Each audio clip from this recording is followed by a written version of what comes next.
At 80th Onga, Nigeria seeks overhaul of Africa's mineral finance.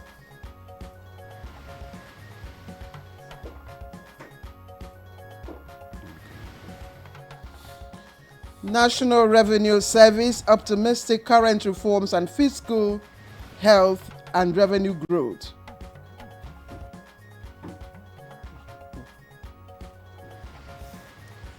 Federal government confident PPPS boosts Nigeria's livestock transformation agenda.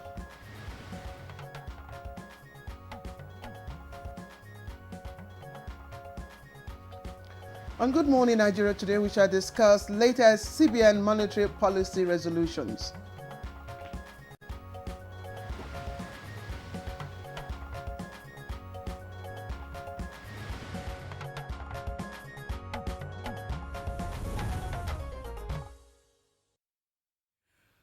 After 2 days of intense deliberations, Central Bank's Monetary Policy Committee finally lowered Nigeria's benchmark interest rate from 27.5 to 27%. Absolutely. That may sound like a small shift, but in reality, it's the first cut in more than a year. And Governor Olayemi Cardoso explained that the decision was unanimous and that it reflected a steady 5-month decline in inflation. That's true, Claire. So the CBN is signaling confidence that its tightening measures are beginning to bite, and industries have been calling for this easing for months. Indeed, but of course that's not all that happened at the meeting yesterday. The meeting also adjusted banks' cash reserve ratios, that's the CRR, and also the, let's talk about the 45% cash reservation ratio for deposit money banks, while merchant banks would have 16%.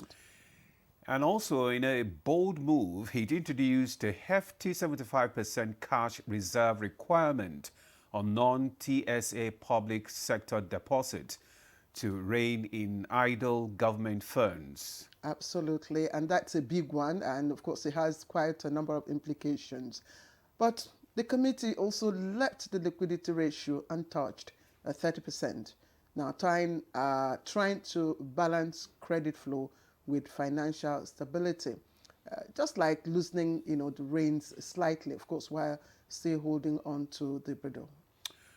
So here is the bigger picture. Nigeria's economy grew by 4.23% in the second quarter of 2025. That's about up from 3.13% previously. And agriculture services, industry, oil are all showing gains, though manufacturing and the ICT are lagging behind. Yeah, if you compare to other African giants, Nigeria still has one of the highest interest and inflation rates, Claire. Absolutely, maybe so, but of course, we'll be looking at the depth of that. But talking about Ghana, Ghana has 21.5% with 11.5% inflation. That's South Africa. South Africa has 17. No, not 17. South Africa has 7%. Just 7, yes, and 3.3% inflation. So yesterday's decision is just a first step, but it does send a signal that the CBN is cautiously shifting from stabilizing the economy to nudging growth. This is the conversation we'll be unpacking with our panel of guests this morning. I am Ademola Adeoye. Thanks for joining us. Not to worry. We will break down all the technical jargons for you when our guests join us much later in the program. I am Claire Adilabu Abdul Razak, and you're watching Good Morning Nigeria live on the network service of the NTA. And this is midweek's edition. Newspaper review will be coming up in a few moments from now with Chukwudi Okoliwaja, Chooks the Boy. But for now, let's go over to our newsroom where Stella in Namete is ready with the morning news. Stella, good morning. Good morning, Claire. Good morning, Ademola. Good to see you both. Good to see you too. I like your colors. You spoke about it earlier. Okay, here is the morning news. President Bola Tinubu has called for a complete overhaul in the global financial architecture of Africa's mineral resources, saying it was time for its nations not only to finance its mineral sector, but also assert their influence and power in the African products' global supply chains. Represented by Vice President Kashim Shettima, the president made the call at the second Africa Mineral Strategy Group high-level roundtable on critical minerals development in Africa, held on the margins of the 80th session of the United Nations General Assembly in New York. Our future. Never again shall we wait for capital to trickle in. With sovereign funds, blended vehicles, and innovation tools like the Africa Mineral Token, Africa shall finance Africa. To safeguard this sovereignty, with various economic reforms of the current administration already yielding positive results, Nigerians are now to expect fiscal sustainability, which would ensure greater prosperity for the country going forward. Executive Chairman of the National Revenue Service, formerly Federal Inland Revenue Service, gave a progress report on federal revenue collection at briefing organized by the presidential media team. Around 13.5%. When you have our reserves now, we can actually import for the next 9 months without exhausting our reserve, compared to the situation we had as at that time, that actually the net, if you put our reserve, is negative. Nigeria's livestock industry is fast gaining tracks through public-private partnerships with resilience and climate-smart industry to compete favorably with global livestock giants. Minister of Livestock Development, Idi Mukhtar Meha, stated this at the 2025 National Livestock Transformation Dialogue. In a climate-smart grazing reserve in Kau, processed in a world-class abattoir in Abuja, and appearing on supermarket shelves in Lagos, Accra, Johannesburg, and London. This is the ecosystem we are building.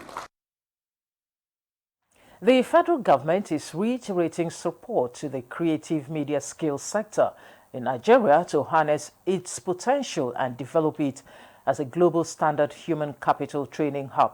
The Minister of Information and National Orientation, Mohammed Idris, gave this assurance while receiving the Executive Secretary, National Board for Technical Education, Professor Idris Bugaji, and the management on a courtesy visit. Technical education, vocational education. We concentrated on paper qualification, and paper qualification is not taking us anywhere. The writing is very clear on the wall. Nigeria and across the world, everyone is refocusing on skills. I think you need to have a better collaboration with the NEL Fund to ensure that more and more of our young men and women are able to go to school. The legal profession has continued to expand in terms of the numbers of professionals in Nigeria every year, with expectations that they will add values and cope with the increasing challenges and dynamics in the justice sector. Correspondent Olabode Arewa reports that the latest is the admission of more than 4,000 lawyers who graduated from the law schools into the bar. And that's the news for now. Good Morning Nigeria continues shortly with Claire and Ademola after the break.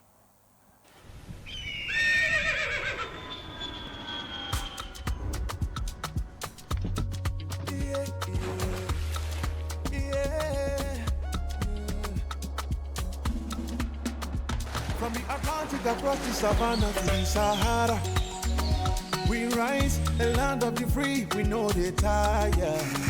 We dream great, our spirit is undying. Resilient, rooted like palm tree, we sway in colors, with undying demand.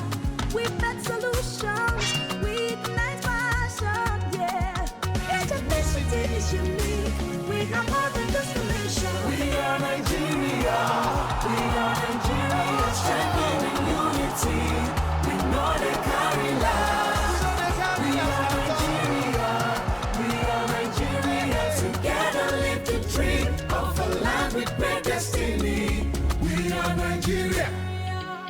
I am the real Nigerian. Brought to you by the National Orientation Agency, NOA.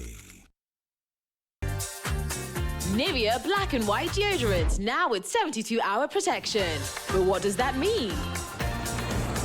3 cities in 3 days and no fear of sweat and odor. 120 dances with skin as smooth as the moves. Sweat, stain and odor protection. Nivea Black and White Deodorant. Skin is for embracing life. Nivea is for skin. Milo 3-in-1 Milky and Creamy is truly milky and contains calcium. So, no need to add milk for that rich, creamy cup, which helps to nourish your kids. Milo 3-in-1 is such a smart choice. Milo, energy to go further. From Nestle.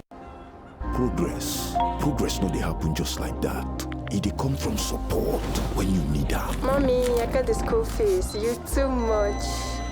Na money point o. Money point, thank you. Customer, na transfer abi? Confirm. Bro, na transfer. Na money point oga. Oh, na confirm. Progress na peace of mind when you know say payment go land as sure banker.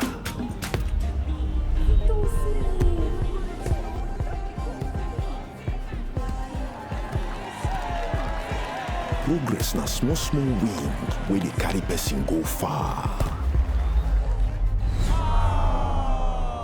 No worry, yourself go make am. Mo go buy ball. Victor, even you dey use money point? Of course now, they use money point. Confirm. Money point, made for your progress. Have you been aspiring to be a student of the prestigious Ahmadu Bello University Zaria to no avail? Worry no more, as you can gain entry through NTA Television College Jos, an affiliate of the renowned Ahmadu Bello University Zaria, where eligible candidates with a JAMB admissible scores of not less than 180 and 100 scores, and with 5 credits O-level in social sciences, including English and mathematics, can turn their passion in broadcasting to profession by applying for a BSc in Mass Communication and MBTE approved innovation diploma courses in film and television production, broadcast journalism and television engineering respectively. The college, as a training hub with a pedigree of professionalism in the media space, also offers specialized courses in other related fields. For more information, visit our website at www.ntatvc.edu.ng or contact 080-33-834-343 and 080-69-809-897. Announcer Management. Welcome back to the program. Good morning, Nigeria and the network service. And it's time now for newspaper review, but just in a moment.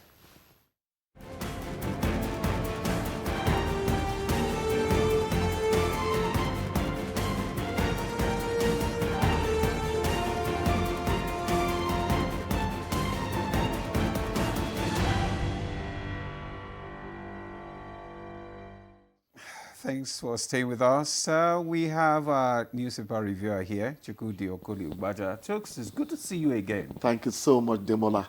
Forget all those small episodes they give you. I love you. I really do. Hello, Claire.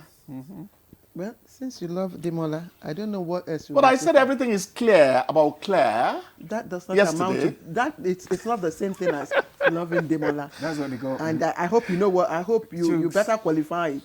Newspaper review. Before we begin to.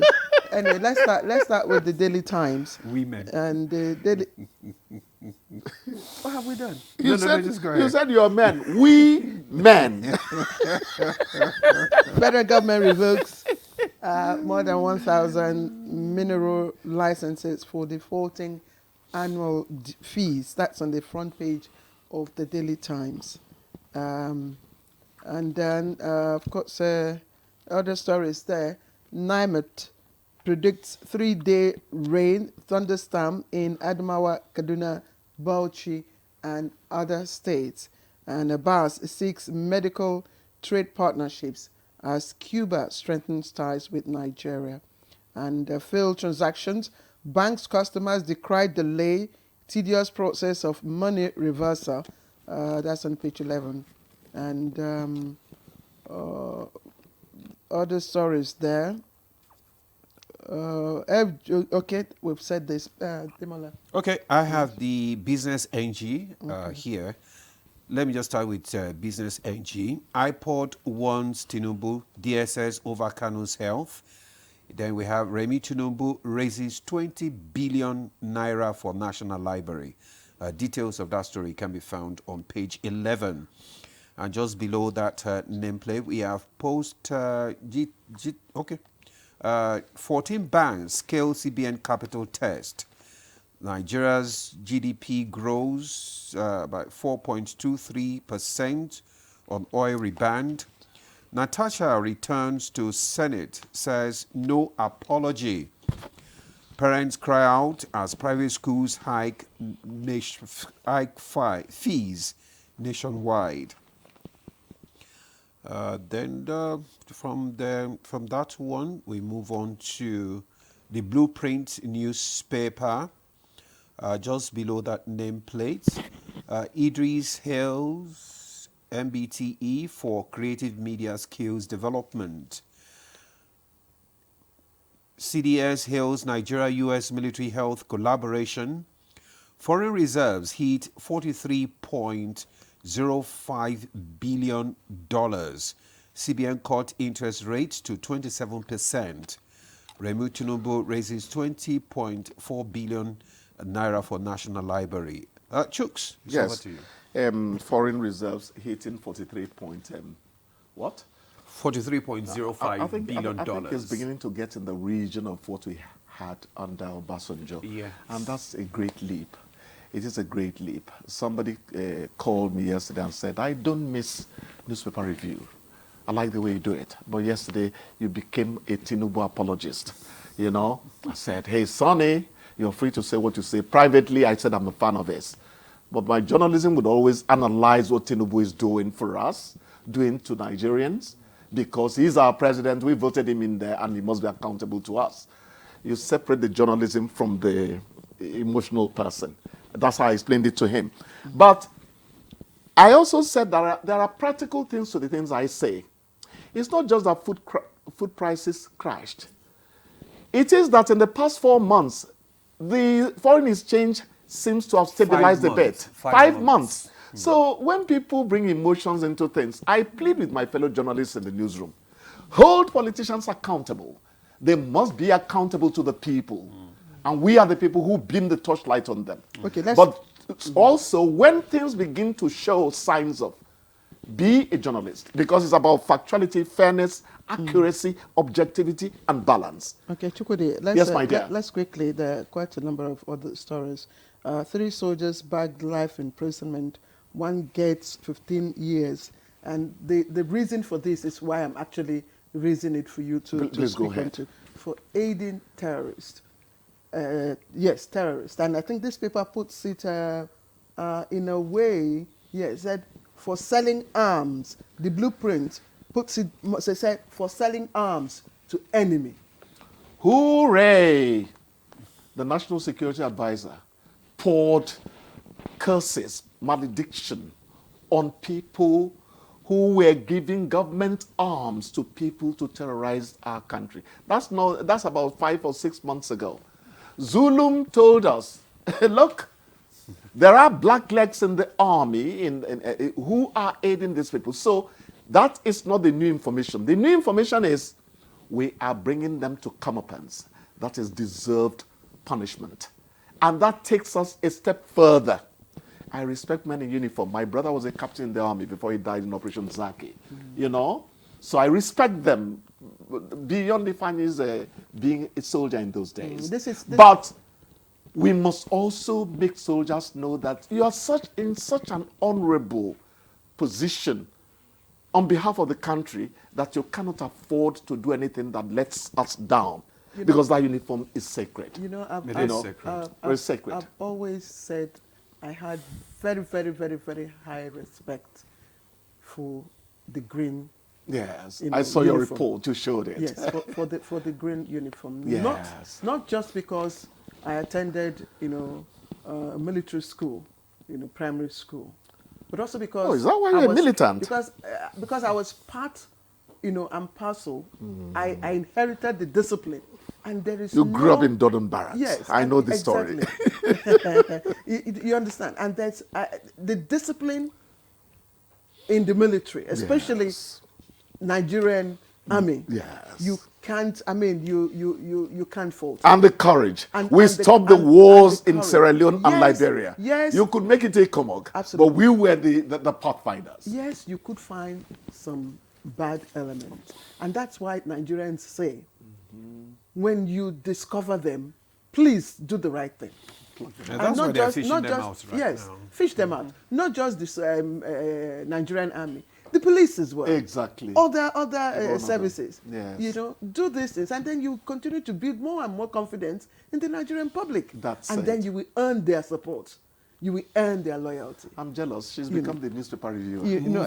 I'm sorry. I needed to raise. Claire, but I needed that, to that raise education. That. I needed it as well. Please, my dear. You know me. I needed. I to don't say occupy that. this And position here. just a quick You're one my as fellow well. journalist. Just Yes. a quick one as well. Yes. Yesterday we had we talked about resumption of the National Assembly, and while we were at it, the news broke that there's been, you know, a delayed resumption, you know, from yesterday to I think a further 2 weeks, and we were finding it difficult, you know, to really explain why. The honourable member here was, you know, tried to give us but today we hear National Assembly resumption delayed over budget concerns, independent celebrations.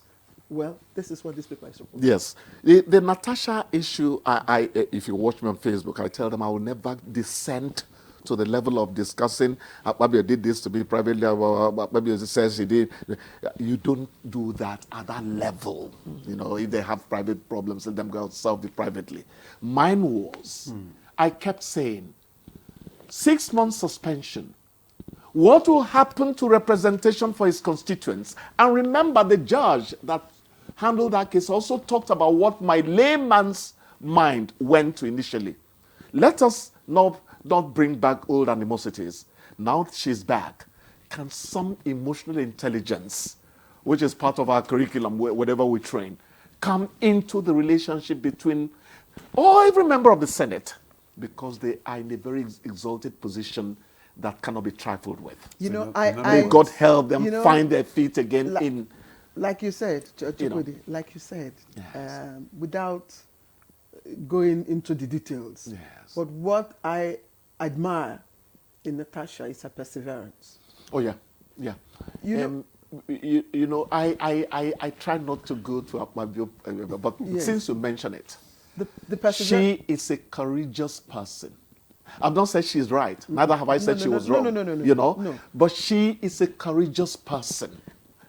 A woman's place is not in the kitchen. African men. And that is what I want to draw. It is not, please. I want to draw that analogy, you know, to the clamor now for reserved seats.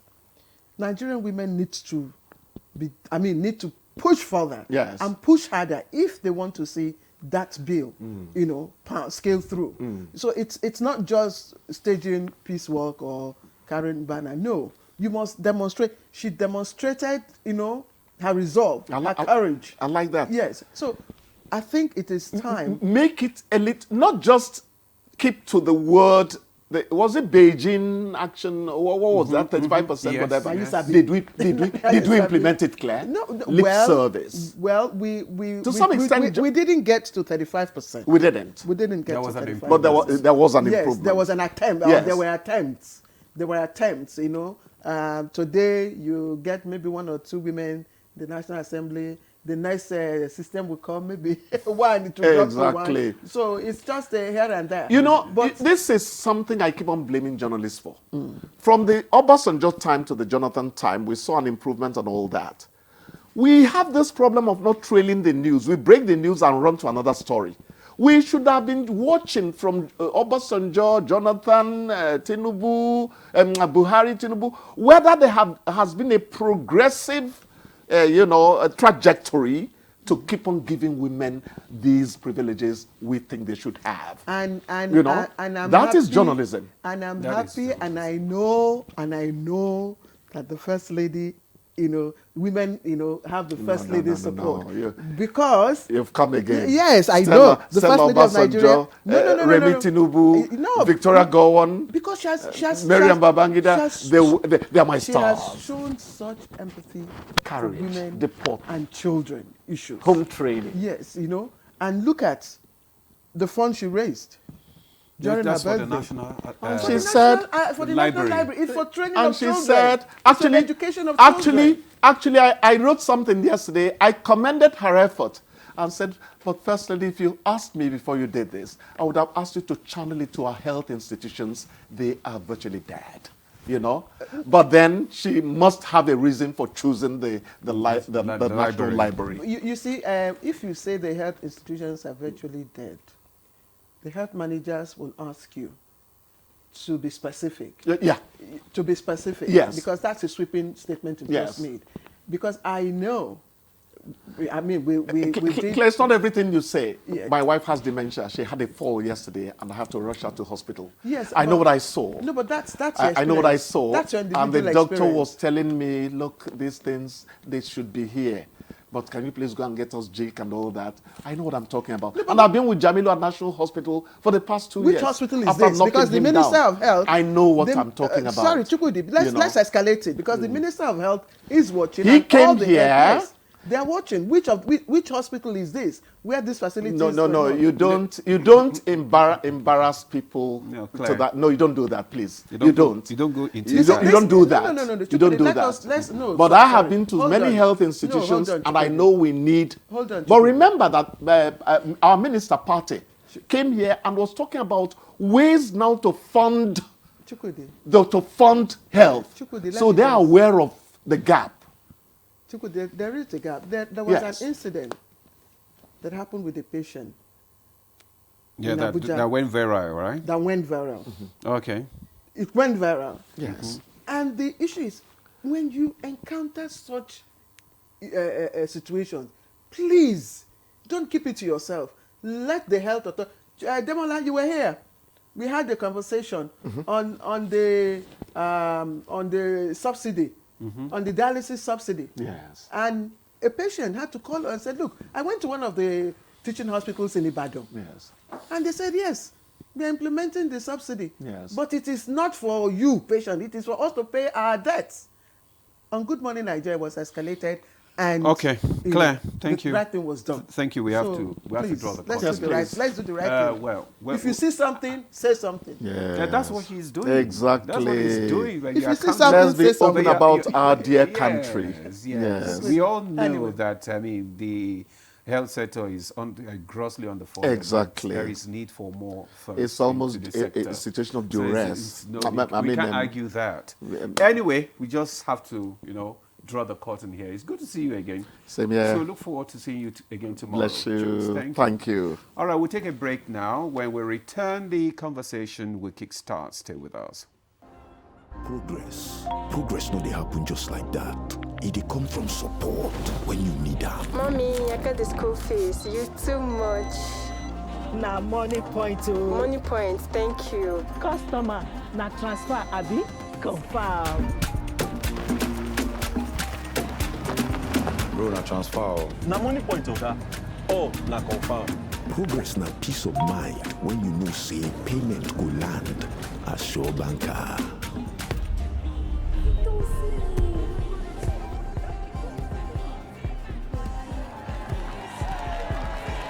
Progress na small win wey dey carry person go far. No worry, yourself go make am.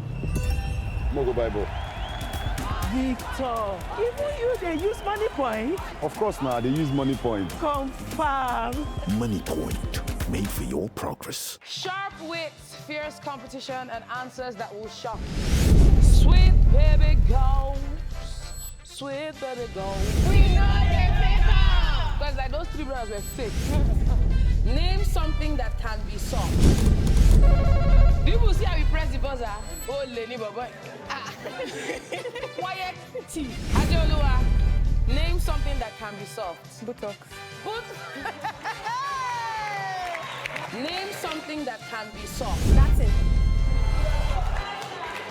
What do you mean by that thing? Sausage of a man. Yes. You like a bad thing. I'm very innocent. Rebecca, name something that can be solved. Breast. Hi. The women on this show, they are different species. You can't.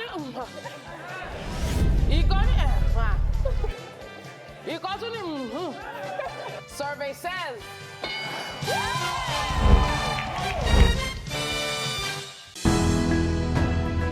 The counsel of our fathers. My advice to these young people is please do not take us back to those harrowing days. You probably do not know what it is. Nigerian youths, let's build our nation together.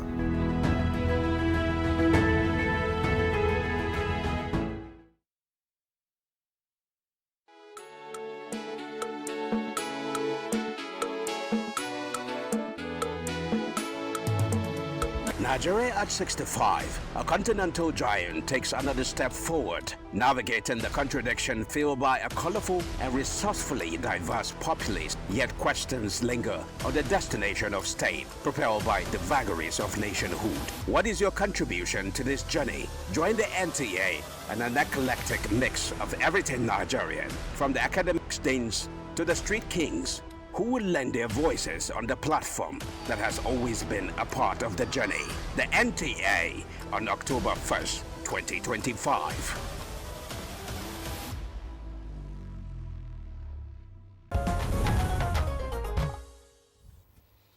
All right. Thank you for joining us again and welcome to the Conversation Corner. Just before we bring in our guests, please let's listen into the background reports by our correspondent, Musa Abubakar. For months, Nigerians have asked a simple question: when will prices stop rising? Now the central bank says it has reason to be optimistic. The Monetary Policy Committee has cut the benchmark interest rate by 50 basis points from 27.5 to 27%. Its decision built on 5 straight months of disinflation and a forecast that inflation will keep slowing through 2025. We are seeing consecutive disinflation. We are pleased. Okay, this is the 5th time consecutive. Our goal is for single-digit inflation. That's our goal. Okay, and that is something that we are very resolute on, and we will not stop until we get there. The committee also noted a calmer foreign exchange market and revealed that 14 banks have already met the recapitalization requirement, strengthening the backbone of the financial system. We are building the resilience, we're building the buffers, we're looking at the situation, and we are reacting where we have to react, and at the time we need to do so.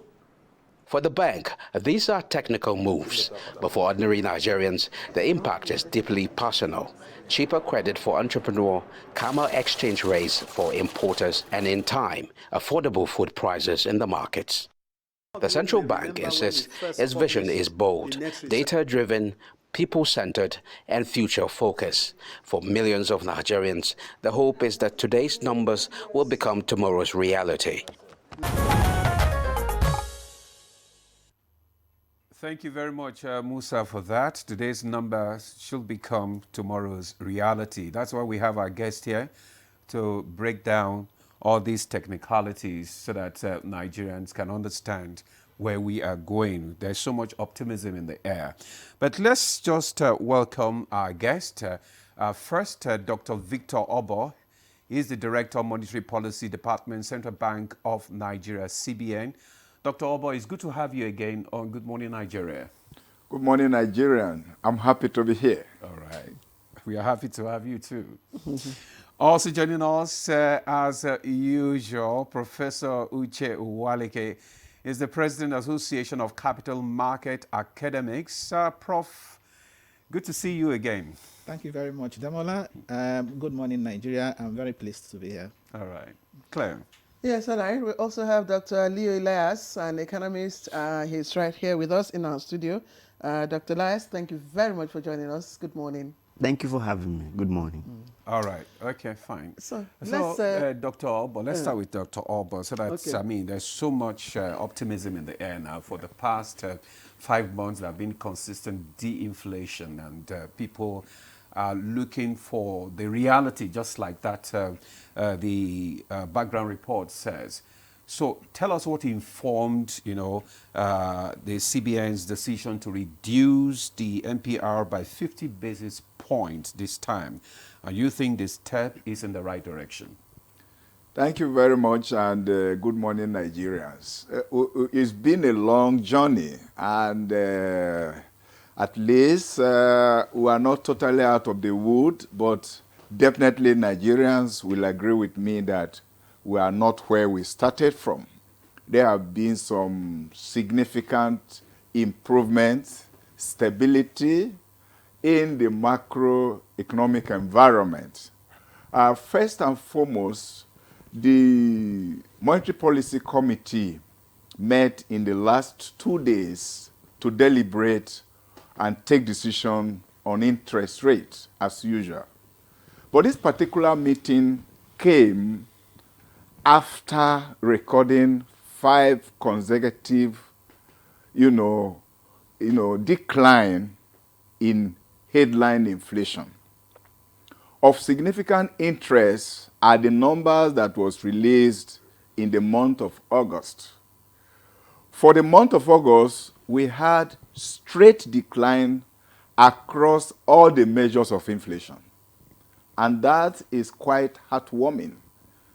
Particularly if you look at the momentum of disinflation in August, you saw that it was quantum, 1.76 percentage point decrease in headline inflation.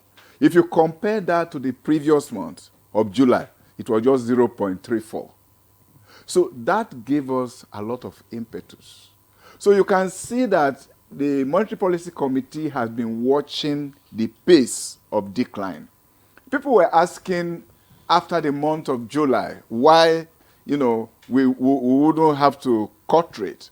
But we say we needed to be sure that what we are observing as a decline is something that is sustainable, so that we don't go into an issue of a relapse, So the first reason why the MPC had to do that is that they were quite comfortable that this decline is significant and is able to be sustainable. That's on the one point.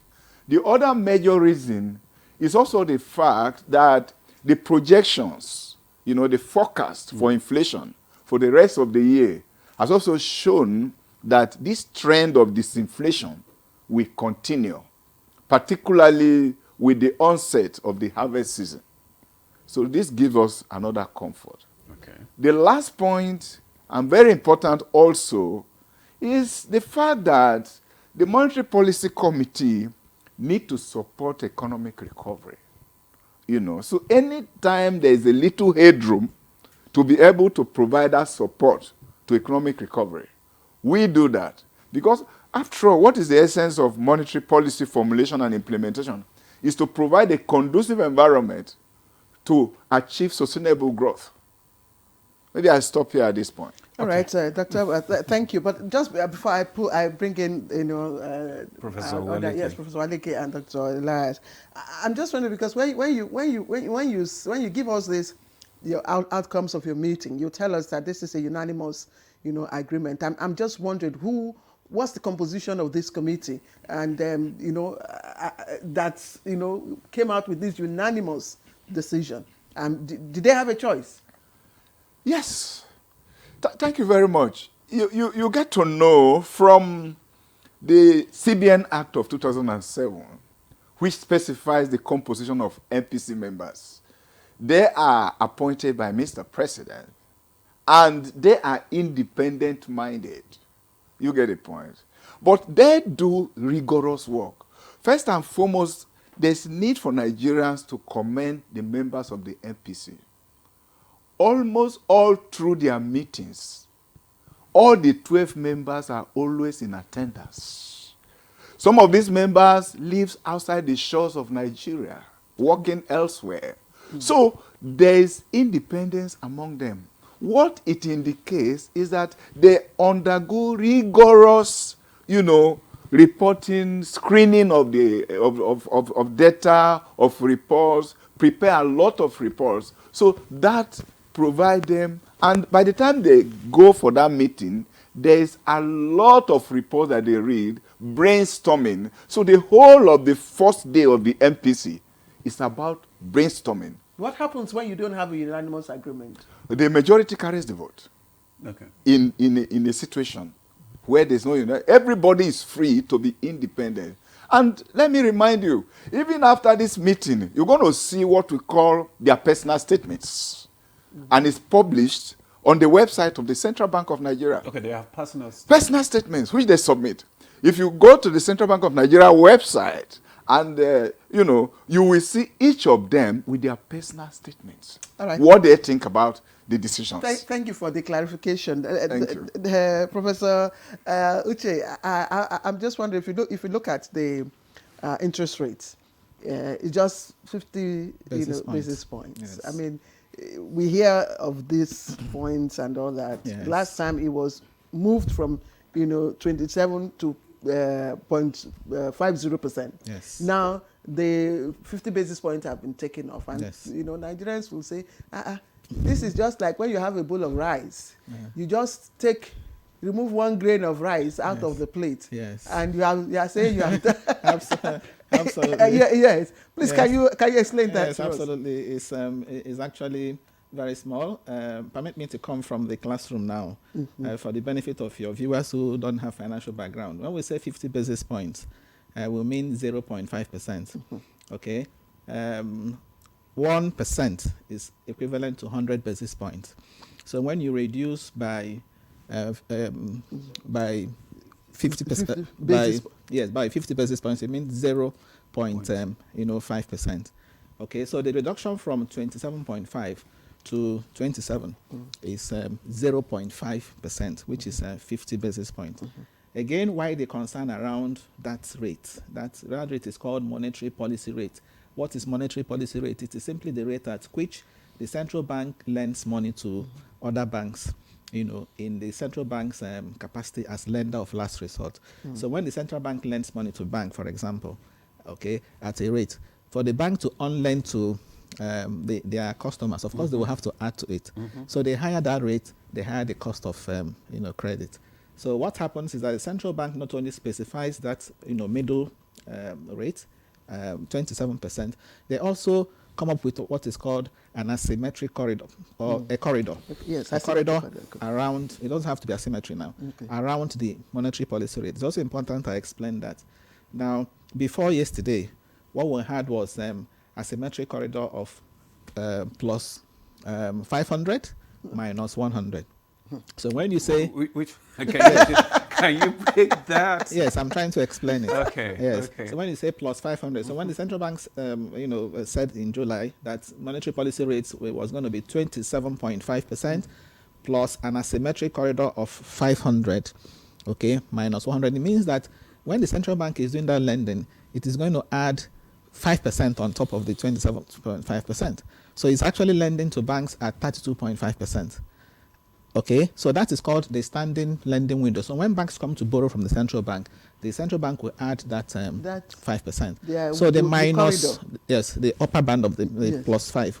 So the minus 1, okay, or 100 basis points means that when banks now have surplus funds and they want to also deposit with the central bank will pay them interest, will reward them at that 27.5 minus 1. Minus 1. Yeah, so the interest they pay them is 26.5%. Okay, so what they have done now is to say, okay, we have noticed that a lot of you are coming to pack money with us, okay, because of the high interest we are giving you. Okay, we want to discourage that. We want you to lend money amongst yourselves. We want you to, strengthen interbank transactions instead of coming to us to bring the money. So the central bank has now reduced the interest they are paying to banks that come to deposit money with them.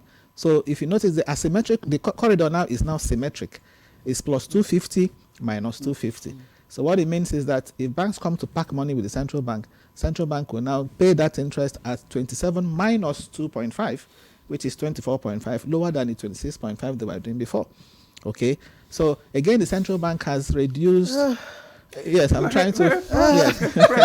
Prof, go ahead. Yeah, so the central bank has also reduced again in order to put more money in the system. Okay, part of the easing they're doing now, it's not just the rate they reduced. They also reduced that asymmetric corridor from +5 to +2.5. So now when banks come to borrow money, they will now give them at 27 plus 2.5, which is 29.5, as opposed to that 2.5 they were giving. So banks are in turn expected to also reflect that in their lending rates. Okay, but there's another thing the central bank has also done, which the public needs to know. Central bank has reduced what is called the cash reserve requirement from 50% to 45%. Yes, we're going to come to that because we just wanted to look at this 27.5 basis. So that the viewers can have a proper understanding. But it's a basket, it's a suit. Yes. It's a suit, and that suit includes not just the rate. They have touched on the corridor. They have also touched on the cash reserve requirement. What you have said now, from my own understanding, it's like you are the CBN and we are the banks. Yes. The banks, right? Yes. Instead of us coming to meet you all the time to borrow money, do it amongst so yourselves. We can do it amongst you. Exactly. So it's okay. So anytime you are going to so CBN. I will do it with Claire. Yes. I hope Claire will be fair enough. Anyway, please let me. I just want to ask Dr. Elias. If you look at the macro indicators, right. You discover that the naira is stabilizing. Right. You also discover that inflation is easing, Right. for 5 consecutive months, and you also see our GDP 4.3%, from 3.13%. And I'm just wondering, this 0.5, is it commensurate with what we have, garnered so far? This macro economic picture that we are seeing, Right. does it reflect that? Right. So the fact remains, even for me, I think during my expectation of MPC outcome, I was expecting 25 basis points because I was thinking there should be cautious, in the approach of it, because if you are coming down, also you must come down in a way that it will not make the inflation also goes up. And why am I coming on this perspective is that that increased interest is an incentive to another business as well. So for instance, let's look at our financial sector. So most people come into the sector to actually invest because they think, well, maybe they have money in the stock. They think by the time, because the interest rate is there, they come in to do business and actually enjoy. So when you are also reducing, it must also be a wrong signal for them to also look at it. Are they actually going to go away with their money? Because we could see stability in our foreign exchange. We could see, everything is, for now, we must also commend the CBN because most things are actually on the positive trajectory, which is a good one. But like I said, it is not yet, like you actually mentioned that, at least it's a step forward. So for that one, it's a good incentive for our manufacturing sector, for small businesses, because with this, we can now have confidence that, yes, I can also go to bank to borrow, at this 27%, not 27.5%. So it's a good one for the economy. It's a good, optics for the economy, both for people doing business in Nigeria and even people that I was going to ask, because they always complain about, those in the manufacturers, exactly. Yes. So is this good for them? Is this it's a good one in terms of borrowing? Right, it's a good one because they want something better. It's a good one simply because when manufacturing sector is able to do business, it's have a lot of positive impact, one, there will be more employment. Even our GDP that is increasing, we have more opportunity to actually, accelerate the more. So I think from all the indication, we have seen that, yes, we are in a positive trajectory. And looking at the next one, my other challenge is that if you look at the last inflation, it's the one before this last one, we have the food component of it accelerating, while the other one are decelerating. Now, if you look, and looking at the NBS report after the GDP rebase, discovered that the weight, the food component of inflation used to be 52%. Now it has been down to 40%. Are we saying that is not why we are having decelerating food inflation, or we have actually solved the legacy problem that we are looking at? So we must balance it and make sure that in the long run we expect this to reflect and to have impact on the citizen and to increase our purchasing power. So so it's likely to impact the borrowing, the cause credit growth, and trigger more economic activities. Is that what you're saying? Definitely. When you have reduction in interest rates, it definitely increase people's credit to actually do business and engage in other economic activities. It's a positive one. But how does it affect the capital market, Professor Walike? Okay. Now to begin with, yes, I share in his optimism. But what we have noticed, and I'm pretty sure Doctor will corroborate that, what we have noticed that most of the time, even when you find the central bank reducing the policy rate, okay, banks don't in turn translate that to reduced lending rates. Okay, so even when they do that, it's not by the same magnitude. Although banks will tell you that you don't have to blame them, they are equally part of the cost of funds. It's not just the MPR. Banks are also battling with other challenges, infrastructure challenges, in the economy, and so on. And they tend to also put those costs on the borrower. Okay, so that's why most of the time central bank will even tell you that they have issues with transmission mechanism. Okay. Transmission mechanism means that if central bank wants to reduce liquidity in the system, they will increase rates. If they want to increase it, they will reduce rates. Now, when they reduce rates, in the hope that liquidity will reduce, through the credit channel, okay, on interest rate channel, and through the credit channel, that more money will go to the risk sector. Okay, that doesn't usually happen because banks don't in turn, also reduce their lending rates. Yeah. Now, talking about the equities market, particularly when you say capital market, of course, we have segments of that. But if we stay with the equities market, okay, one expects a positive impact. Okay, there's usually this, inverse relationship between what happens in the equities markets and the, bonds market, for example. So when you find interest rates going down, what happens? Investors would migrate from bonds, okay, to equities. So you find now portfolio managers rebalancing their portfolios, okay, in favor of equities. Okay, yes, I'm talking from experience. I'm the chairman of an investment an investment committee of an investment bank. So the independent director in an investment bank. So I know that what usually happens is when that happens, they rebalance in favor of equities. Because bond yields are coming down. So it's going to be positive for the equity segment of the market. No doubt. All right, yes. all right. Thank you so much. So we're getting grip of ready. it. All right, we just want to once again encourage our viewers to please, you can contribute to this discussion by sending your messages, comments, questions on the number displayed on your screen. We are still, the discussion is the CBN Mpc resolution yesterday. So we expect your comments and your questions so that our guests can respond to them. Let's come back to Dr. Obor now. I mean, we have seen that inflation is for 5 months and consistently. Tell us what's really behind this drop, and do you think it will be consistent? Thank you very much. As I said earlier on, it's been a long journey. Remember, in November 2024, inflation stood at around 34.7%. That was way, way high, And moving through December after the CPI rebasing down to January, it was still above, I think above 30, thereabout. And then the disinflation process started. And we had gradual decline.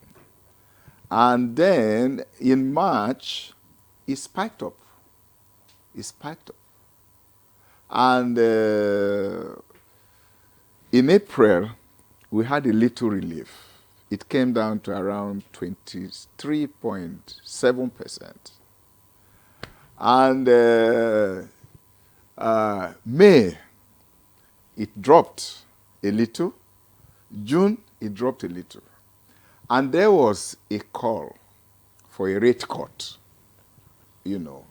And the bank, in their May Mpc meeting, emphasized the need for patience so that we have sufficient deceleration, you know, up to a point before which we can cut. So what has happened is that the tightening we had, this 27.5% before the cut, had been sustained. So that effect of tightening is what we are seeing now. A prof made mention to the transmission mechanism of monetary policy. What that means is that when MPC takes a decision, it takes some time. We call it the lag effect. It takes some time for that decision to transmit through the various channels, the credit channel, the exchange rate channel, even the expectation channels, and the rest of them, before it gets to the real economy. So that lag effect is what we are seeing now. So it's largely attributable, the decline we have seen now is largely attributable to the impact of that tight monetary policy stance of the bank. So that is the major point. Now we are seeing some reasonable improvement. And then coupled with the stable exchange rate that we have. You remember in that report of yesterday, our external reserves stood at over 43 billion US dollar. 43.05 yes, billion. Yes, 43.05 billion US dollar. Yes. That gives a lot of confidence to the public and even to investors. So if people are going to speculate, going to hoard dollar, you are just wasting your time because we have enough arsenals, to be able to defend the naira if the need arise. But why is the naira still lagging behind the dollar at 1,400, if that is the case? But remember that the exchange rate, the naira has actually strengthened. We were at 1,800 at one point. In fact, at one point we were. In fact, people were already speculating that we were at 2,000. Yeah. It has come down from there to 1,500. The last check, we were 1,480 something. Is it likely to go further down? Very likely. You're optimistic? But mind you, yeah, I am. But very more importantly for investors is not just the drop, is the stability. Okay. How stable is it? Even for consumers. If you know today that you are going to buy this cup at 200 naira, and tomorrow you're going to buy it around 200 naira. Or less. Or less. You are at peace. Okay, Dr. Bob, sorry. But something, I mean, the CBN governor said that what they are actually driving at is a single digit, inflation. Yes. Is it possible? Very possible. Well, very. Everything is possible. Let me assure you. If these measures are sustained. Yes, let me assure you. We have our forecasters, statisticians, econometricians that sit down and project the trend, the trajectory of inflation. We have a vague idea of what inflation will be in October. I mean, September number, October number to the rest of the year and even beyond. That's what I mean by the projection. Okay. Projections have shown clearly that inflation will continue declining So we have our projections, and we have a vague idea of when we will hit single digit. And let me remind you, the objective of price stability, monetary policy all over the world, the objective, the target is single digit. Single digit remains the best global practice everywhere. Even any country that its inflation rate is very high is still targeting single digit. In fact, in advanced country, they look at 2%. Dr. Obo, thank you, because this, hopefully, we are optimistic. We will get there to a single-digit inflation rate. So yes. We're hopeful, but yes, other factors. Yes. Exactly. Yes. Exactly. Yes. But I so want to let me clarify. Let me clarify the issue of the other factor. Okay. Go ahead. Go ahead. So it is subject to a lot of factors. Yes, and economists talk about all things being equal. You get a point. Yeah. But even when we have shocks that try to shift those objectives, that's the essence of monetary policy. Monetary policy comes in with a lot of, decisions to be able to return inflation to a single digit. Okay, let me seek your clarification. Professor Waleke mentioned something about alignment of resolutions with the banks, that the banks rarely or most times do not reflect these cuts. Yeah. So how do you monitor that banks stay on course?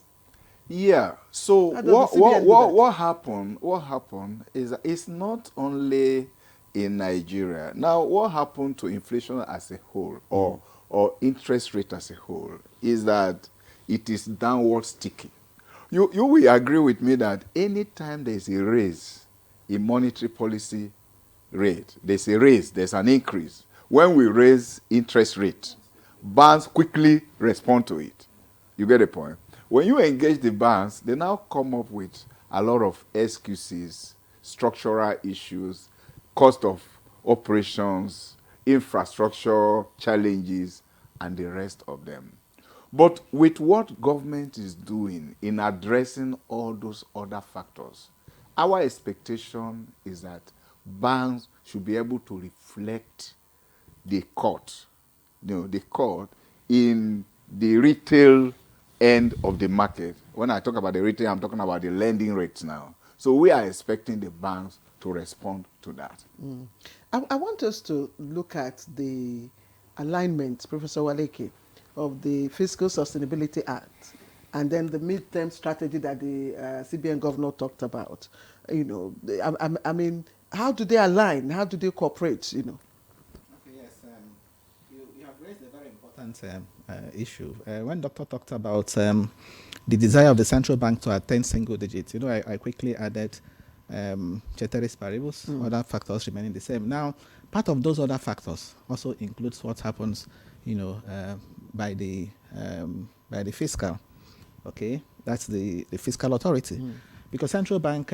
If you also check in that communique, in fact, in all their communiques, central bank has always been worried about the injections that usually happens, from the fiscal side, especially with respect to the recent increased surge in government revenues. You notice that most of the time, anytime you have FAC meetings and this federation account is distributed, what happens? You experience pressure in the forex market, okay? Which is also why, and I'm happy, the central bank now is in a position to defend. Okay, we hear $43 billion, enough to cover over 8 months of import. So central bank is in a position now to defend that. But it's a reality that public sector funds, are being used to chase, forex. So the fiscals also tend to disrupt the intentions of monetary policy, which is also why I was very happy to read that the central bank is now in that MPC is now introducing, a special CRR. They call it 75% CRR for non-TSA public sector deposits. Yes. So that's a very beautiful, if you like, innovation. Really? Yes, it is. Can you further explain that? Okay. Really? Now, again, my experience I was a former finance commissioner, so I can also explain that. a lot of states, okay, have deposits, with the banks. States are not mandated to operate, federal TSA. So you will have your, deposits in commercial banks. There are also MDAs at the federal level. We understand that also are not, putting their funds in the Treasury single account. So usually when these funds come to subnationals, states and local governments, they are put in commercial banks, and you find commercial banks running after government, deposits. It is this deposit, much of it, that is also used to come to buy forex. So central bank now wants to make that move, unprofitable. Okay, so it wouldn't make sense for you to, for example, take government deposits and you're promising 10% interest when the central bank is saying 75% of that must be locked up. 75% CRR means that 75% of the total thing you're getting must be kept with the central bank and sterilized. So you're only left with 25%. So it's a way to penalize that culture, if you like, and discourage it. So central bank is now saying that the banks should go more after the private sector deposits, collect them and lend to the real sector. That's what central bank is encouraging, as opposed to collecting just government deposits, and recycling them. Does it affect MDAs? Yes. Because I'm asking, because even as it is now, MDAs complain bitterly of how the TSA is worsening, their liquidity. Now, if we are raising it to 75%, is it not paradoxical? I mean, that is from 50% to 75%. Yes, is it not giving the MDAs yes, more headache? for commercial banks, the CRR, cash reserve requirement, was reduced from 50 to 45. For merchant banks, retained at 16%. But for deposits in commercial banks that are non-TSA, okay, from the public sector that are non-TSA, those are the ones that you must drop as much as 75%. And I've given you the reason why central bank is doing that. Remember, central bank said it is to enable them manage liquidity. It's for liquidity management. And it is very, very true, because it is those funds that are actually putting the pressure, in the, particularly in the forex market. And that exchange rate has a pass-through to inflation, affects inflation. So when the central bank is saying that they will do all within, within their power to ensure that inflation continues to, trend downwards, this is one of it, okay, to ensure that public sector deposits in banks are not used to, put a lot of pressure. Would they not on find forex. new ways of doing it? Would they not find new ways of doing it? Maybe Dr. Elmo. So thank you, Prof. And he put it quite appropriately. Now, the 75% CRR, cash reserve requirement on non-TSA public deposits has no impact on MDA's access to their funds. Okay. The funds are safe. The central bank is not taking that fund away from them. So what does it mean? What that means is that any time those MDAs want their funds, they go to their bank. The bank will find a way of meeting the customer's need. So they have nothing to worry. I heard that they will have to get a certification from the coordinating minister of finance. No certification. No certification. Look, we have been implementing 50% CRR on all accounts, including your money in the bank, the money you deposit. 50% of it has been sterilized with the CBN. What it means by being sterilized is that the CBN has not taken it away from you. The CBN is saying, let's keep this so that you don't benefit. There's no profit on it. It's your account. It's kept in the bank's account with the CBN. So the CBN has not taken it away. What it means is that we don't want you to trade with it.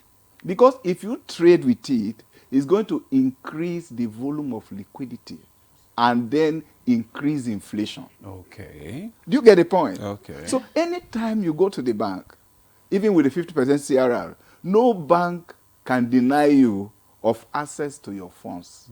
In the same way, no bank can deny the MDAs of access to their money. Banks also have access to other deposits that they can use to be able to meet their daily obligation. Okay. Whatever the MDAs need, banks can provide to them.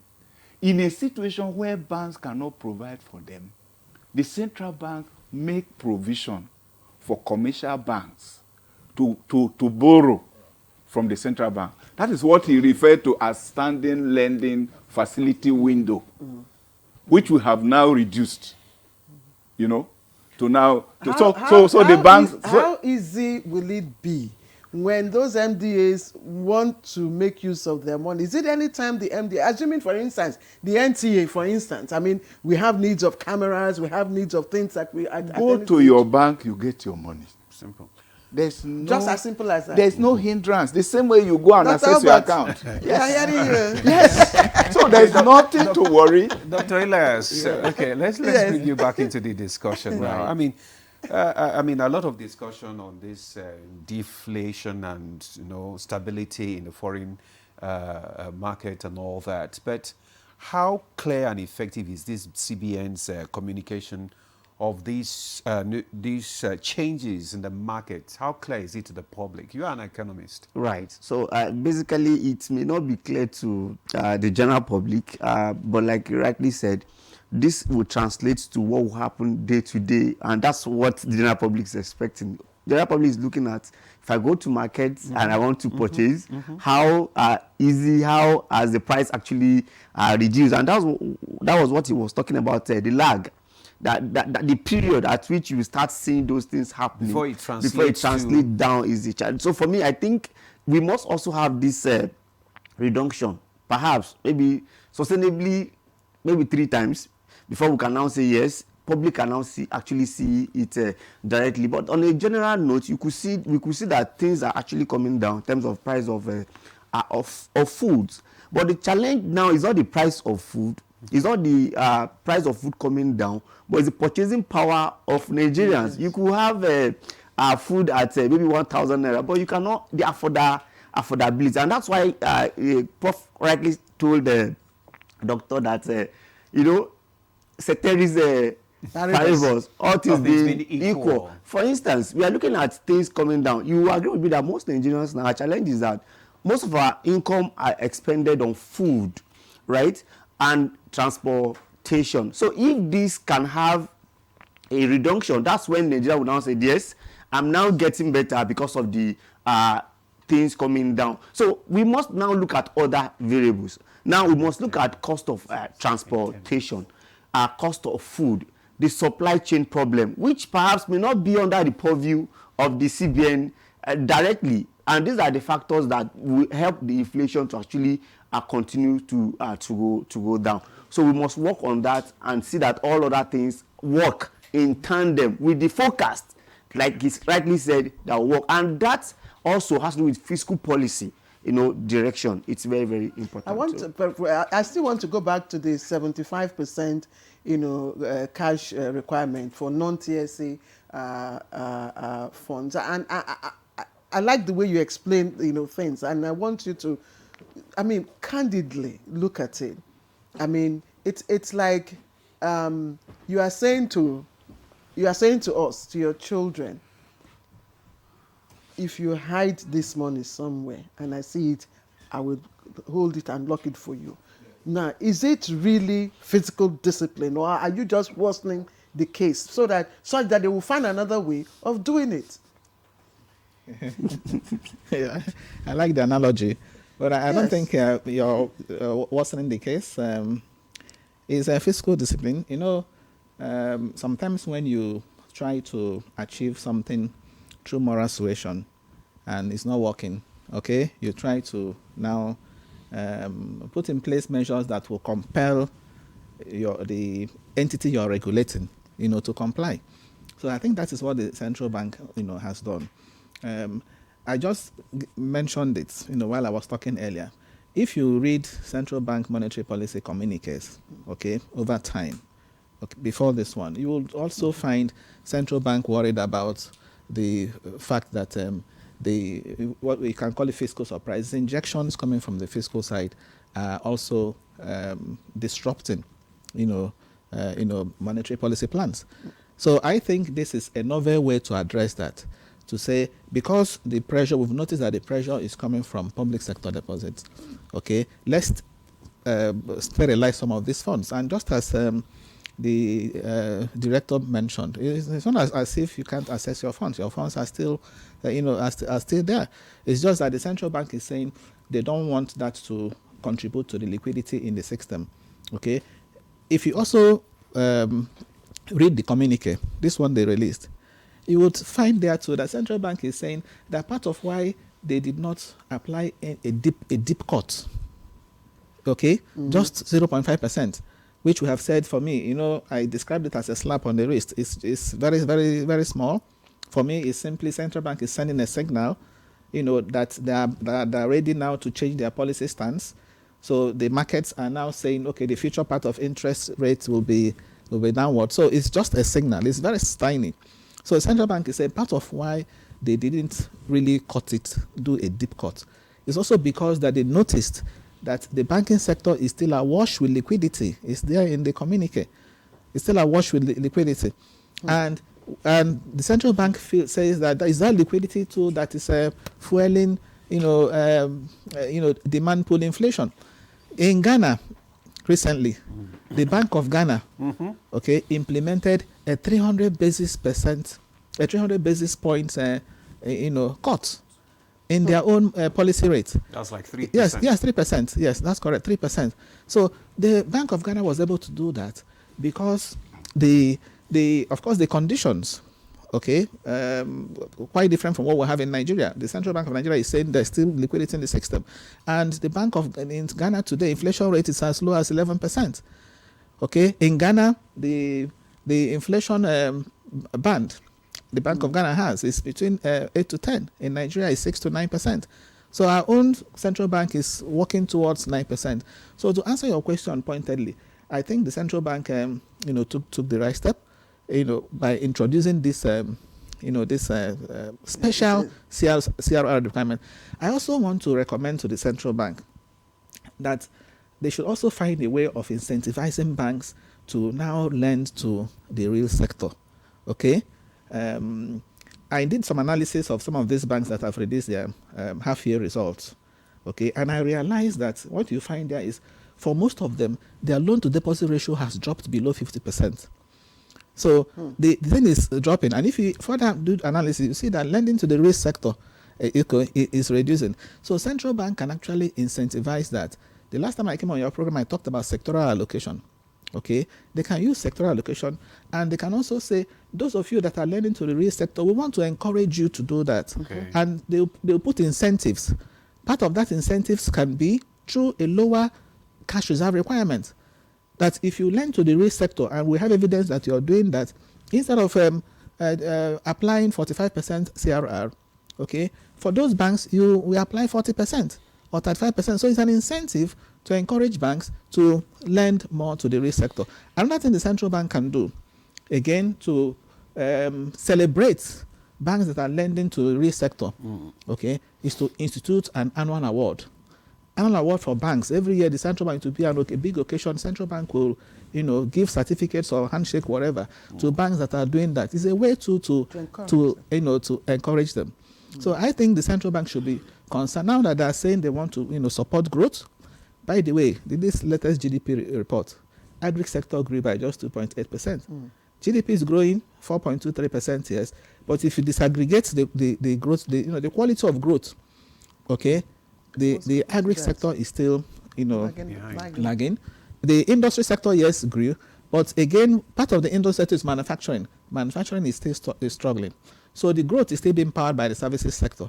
And for the real sectors, the agri sector in particular, which employs more Nigerians to really, do well, I think the central bank can support that through getting the banks to also, lend to the real sector. Okay, thank you very much, Prof. We already have a lot of comments and questions from our viewers, which would like to read out so that Dr. Obo and the other guests can also respond to some of these questions. The first one is from Gilbert Alabi Diche from Jaws. He said, what will be the consequences if the interest rate were reduced to as low as 15%? Now, this one is from Bashir Umar from Kano. Said, good morning. While inflation has decreased, it hasn't improved across board. Although food prices have dropped, cost of farm inputs like fertilizer, agrochemicals remain high. Nigeria should not rely on food imports. We need to be able to produce what we consume and even export surplus. The next one is from Kashim. Oh, this one is from Edafi Amena. So my question is, how does this NPR affect the purchasing power in economy? Because the purchasing power is power for some of us who operate small-scale businesses. That is how it affects these small-scale businesses. Maybe Dr. Elias will respond to that afterwards. Hello, good morning, Nigeria. I'm Ikmat from Kuje. I really enjoy watching Good Morning Nigeria. Thank you, Ikmat. This one is good morning, all in the studio. My name is Lord George La. I'm listening to your discussion about the monetary policy. My keen interest is on the exchange rate between the naira and the dollar. What we saw in recent days, the naira has really appreciated. In this case, that is Dr. Obo from CBN is talking about single-digit target. What will be the rate between the naira and the dollar when the economy hits single-digit target? Then let me just take this last one before you will respond. Then Claire will take our own questions. This one is from Ade to Beru Olumide. It said, it's alarming that whenever the CBN reduces interest rates, commercial banks will not respond. But anytime it's being increased, these banks are quick to increase their interest rate on the borrowers, that is their customers. Can there be a policy statement towards ensuring that commercial banks implement downward review of the interest rate for the borrowers anytime the CBN reduces interest rate? Dr. Obo. Okay.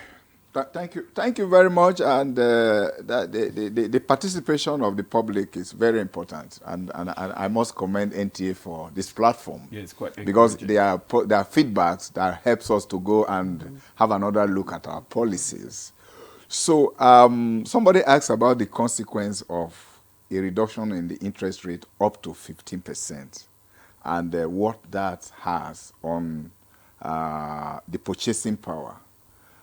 What it means is that if you reduce the MPR or the interest rate that the bank is charging, what it eventually means is that you have cheap assets. Loan become cheaper, for banks to on-lend to customers, to the various sectors, the industries, the MSMEs, and so on. And if that happens, it means that their own cost of production has also reduced. And if your cost of production reduces, it means that the cost of the product, also reduces to the final consumer. Okay. So in that case, prices of items become cheaper. So it increases your purchasing power. Oh. That is the transmission, mechanism. So that is exactly what happened. Spillover effect. The spillover effect. So it helps to boost your purchasing power. Okay. So that is it. Sorry, Doctor. I think the person asked. The intention is, why is the CBN not dropping it to as low as 15%? Oh, that's fine. That's fine. Yes. Okay, simple answer. Yes. What happened is that if you drop sharply from what we have now to 15%, it means that you are releasing so much liquidity into the system. Yeah. Now there's a relationship between what we call money supply and inflation. Money supply is the total quantum of money in the economy, in the system. So that is the principle of inflation. Too much money chasing few goods. So prices rise. There's pressure on price. If everybody has so much money buying the same thing, then it now means that the price will rise. That is exactly what the central bank is doing. The central bank is controlling the volume, the quantity of money, and the price of that money, so that that increase is not so much to raise the price upward.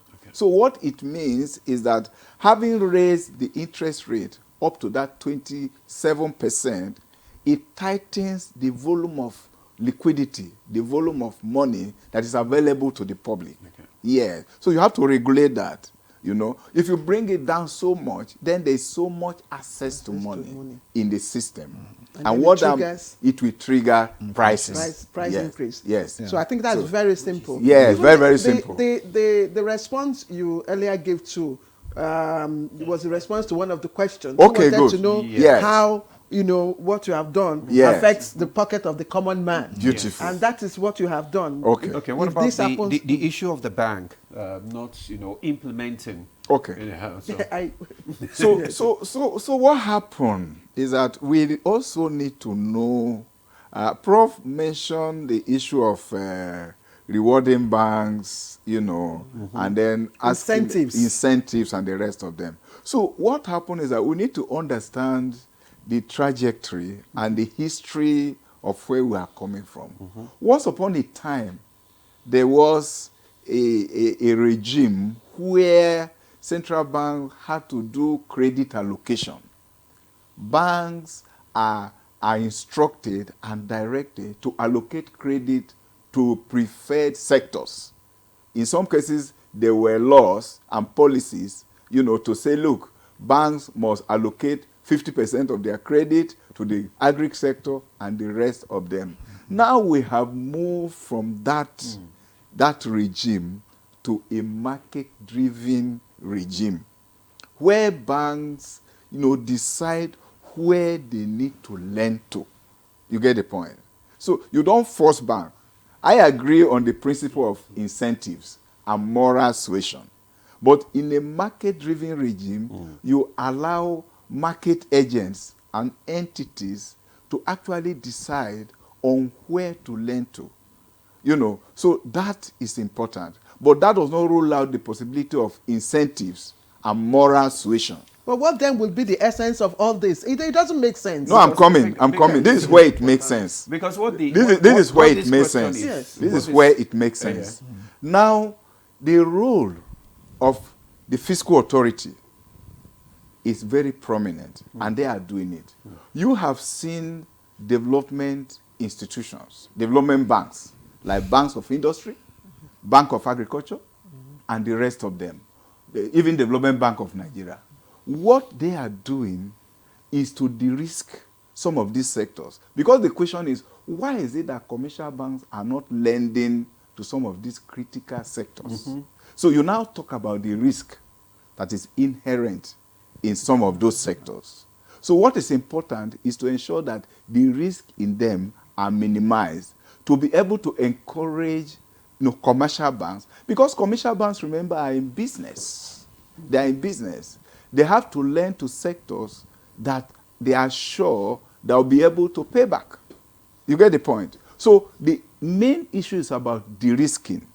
One of the risk elements in lending is even the real interest rate, the return on interest rate, which is the real return on interest rate, which has to do with inflation. If inflation is very high, then the return on investment is low. Dr. Obo, we'll go on break in a short while, but I just want you to just listen, to just respond in just 30 seconds to this question that he says that when the single digit, that is the CBN is talking about single digit target, what would be the rate between the Naira and the dollar when the economy hits the single digit? Definitely when inflation comes down. Yes. When inflation comes down, yes, we would expect the Naira to strengthen further. Okay. Yes. Thank you. But the actual... We'll take a break Dr. now. Yes, Dr. When we Okobo. return, we'll continue from where we start. Stay with us.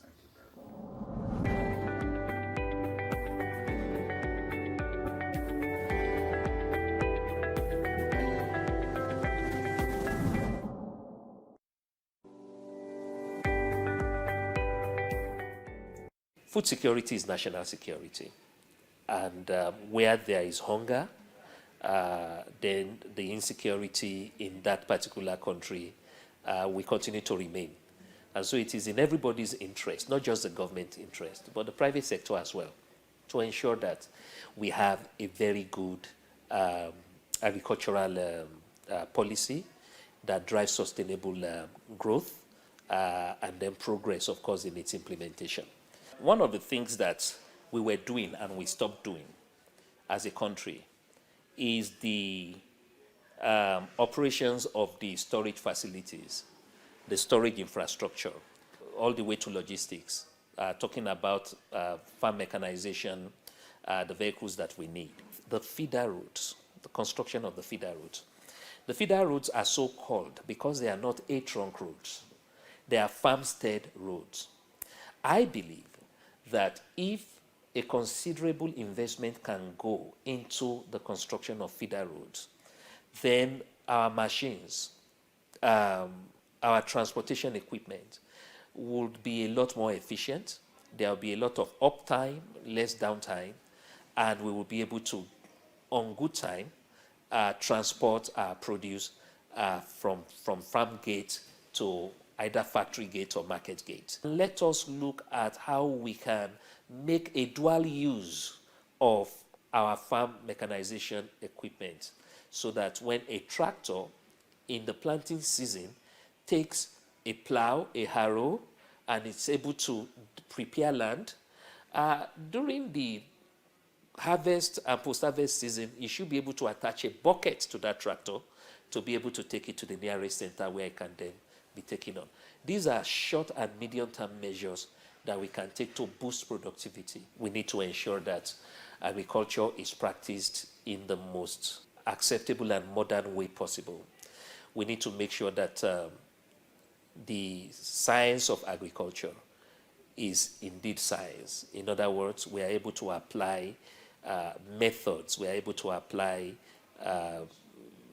resources into grain agriculture so that when we are fully migrated away from hoes and cutlasses and all of these menial tasks, which, by the way, have formed some impression in the mind of these young people, they would then be able to see how enjoyable and how profitable agriculture can be. We've seen a lot of digitization of the sector. There is digitization of agriculture today. We have precision agriculture. We also have climate smart agriculture. All of these, of course, hydroponics, greenhouse agriculture, and all of these are actually a better way, a more excellent way of producing food in an organic manner, but a lot more smartly.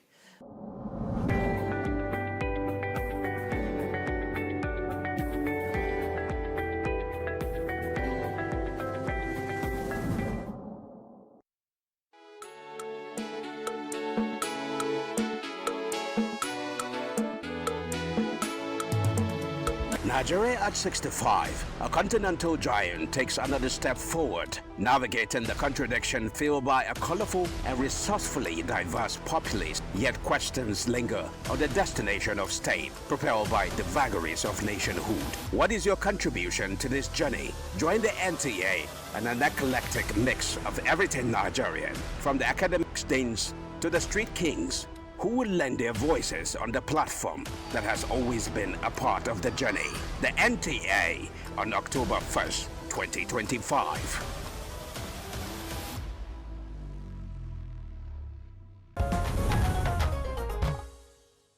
All right, welcome back to the program, and it's Good Morning Nigeria. Let me quickly take the next set of questions, messages that we have received, and the first one is coming in from Abu Tenenge.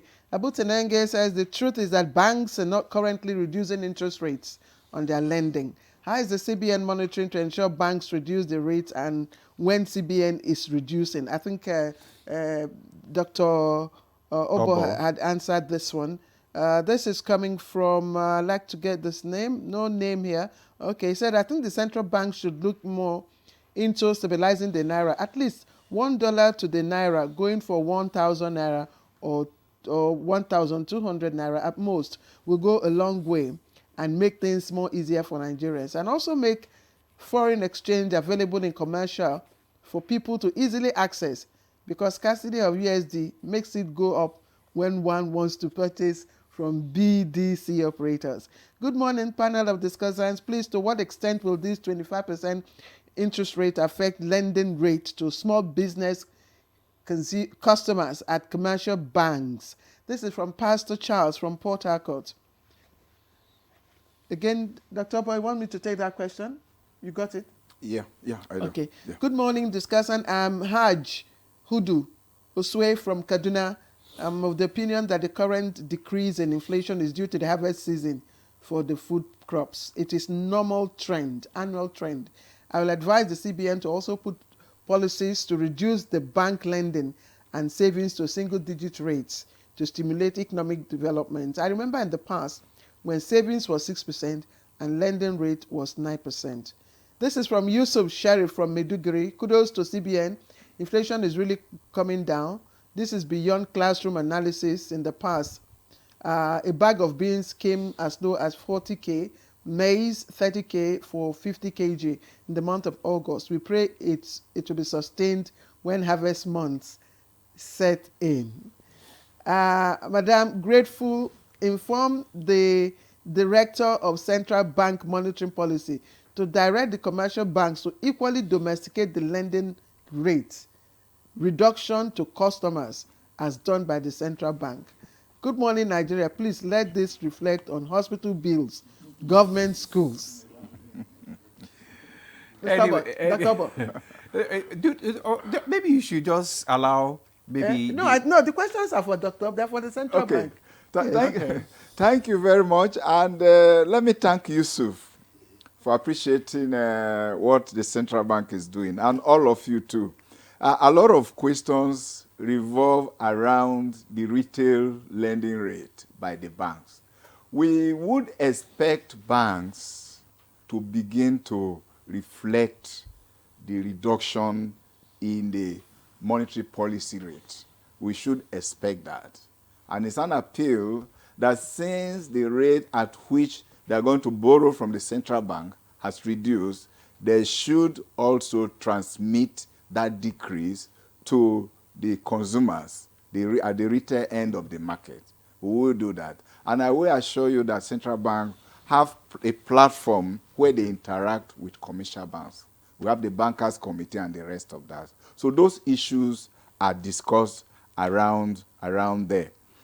Somebody asked that we should strengthen, we should make available, the foreign exchange, the dollar and other foreign currencies. As at the moment, I want to assure the public that you have access to your dollar anywhere.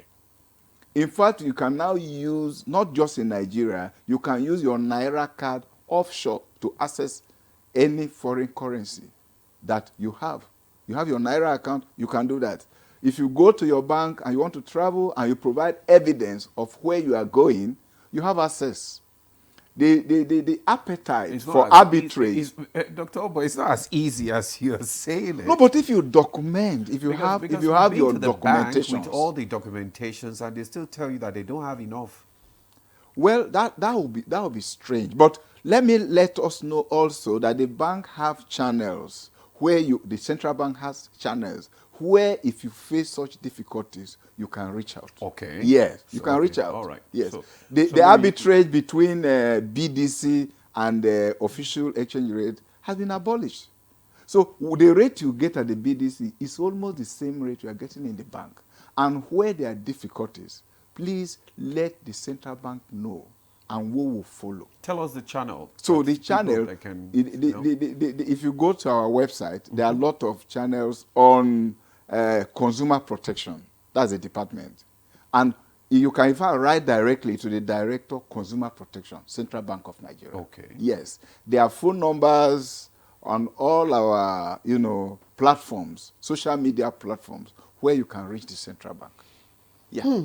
Okay, thank you, Dr. Abbott. Thank you. Maybe, No, Dr. Elias, you want to also respond to some of these questions. Right. I think the major thing is the question asks that how will it reflect on the MSME or strengthen the MSME? Yes. And I'd like to also speak to what Director has said, that since they cannot do intervention directly to intervene into people's to empower businesses directly, they can also go about sectorial support, like a professor actually said, because if you leave it open, finance sector will continue to take the lead, and it's reflecting actually in our GDP, because finance sector are actually doing well. But the main risk sector that can actually bring the real investment, that can help manufacturer, that can help small businesses, are not that empowered. You can see our industrial sector, our industry and our agricultural sector are not doing well. Now, coming down to MSME,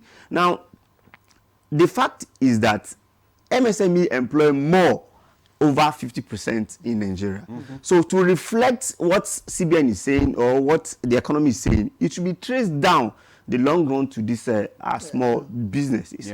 If my business is 2 million naira and I need facility of 5 million naira to upscale, because the beauty of it is that you move from small business to scale gradually, and that's how our economy can actually move. People must scale from that small to medium, from medium to the next level, and it's by you assessing, having access to credit, and that's the key thing. So the lag time is the major issue now. Now we are, you know, for MBS the release is month on month. But the Mpc, I'm sure the next one will be maybe in November, right? So for the lag between September to November, are we going to see the reflection of what's the reduction in the business? That's the question the person is asking. And it almost now goes back to CBN again.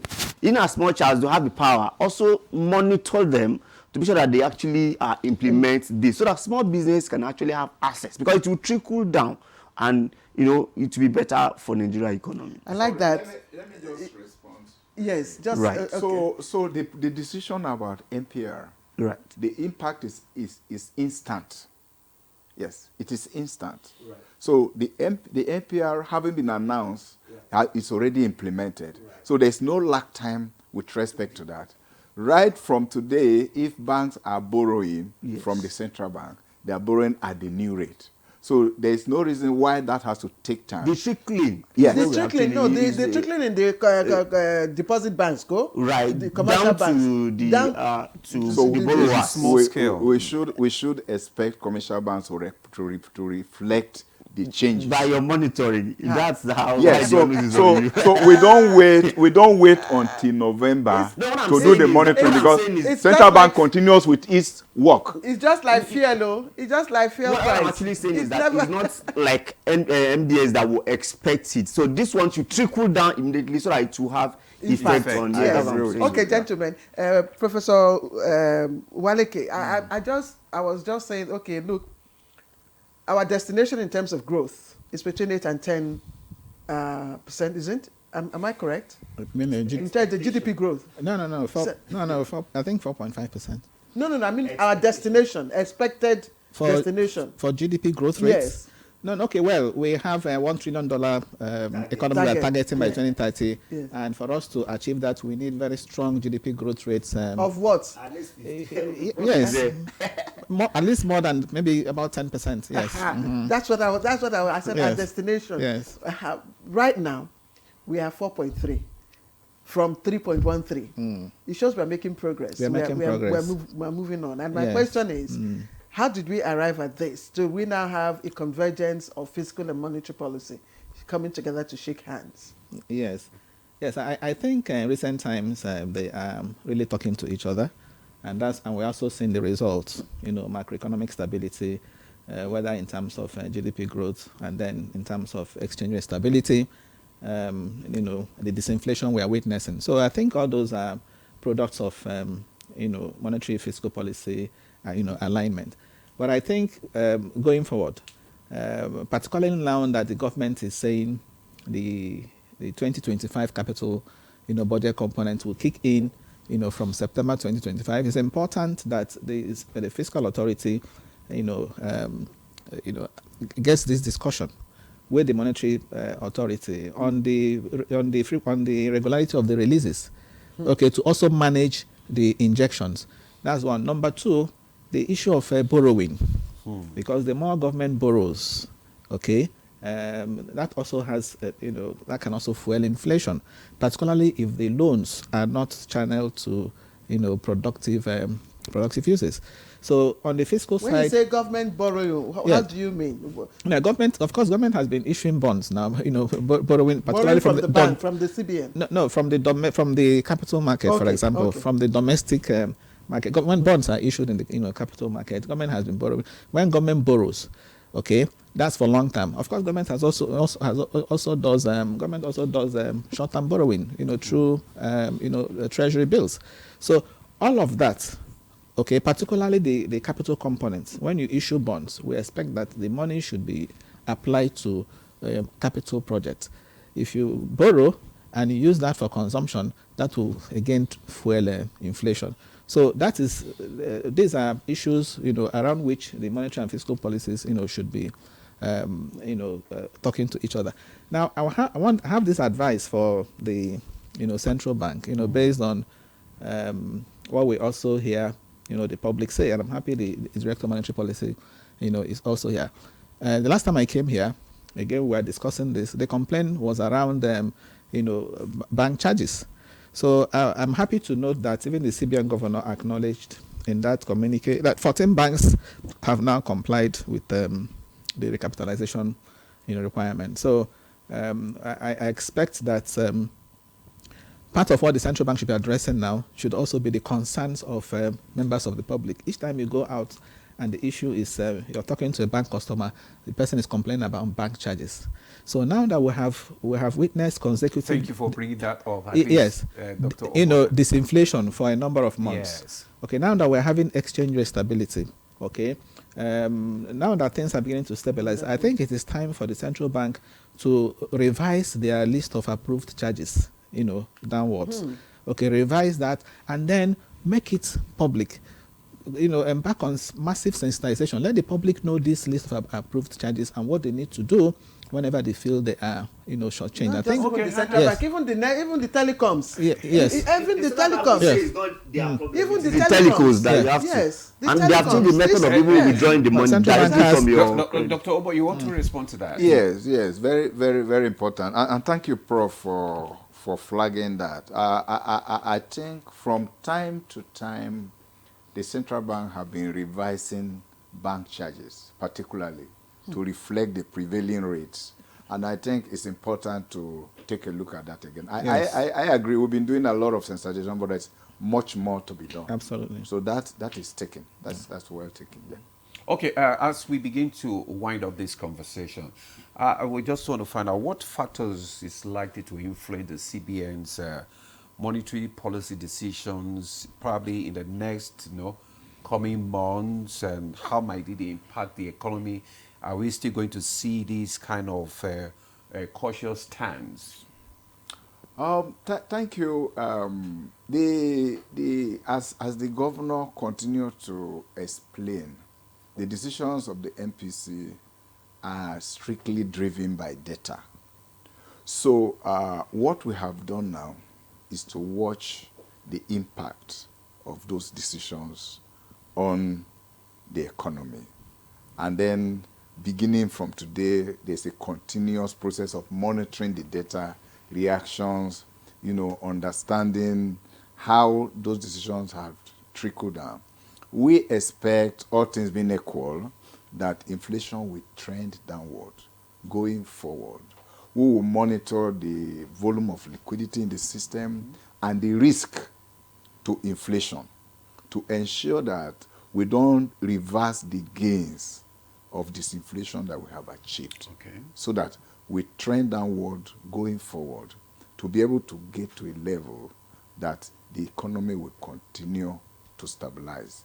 The key word the governor has been mentioning is about sustaining macroeconomic stability.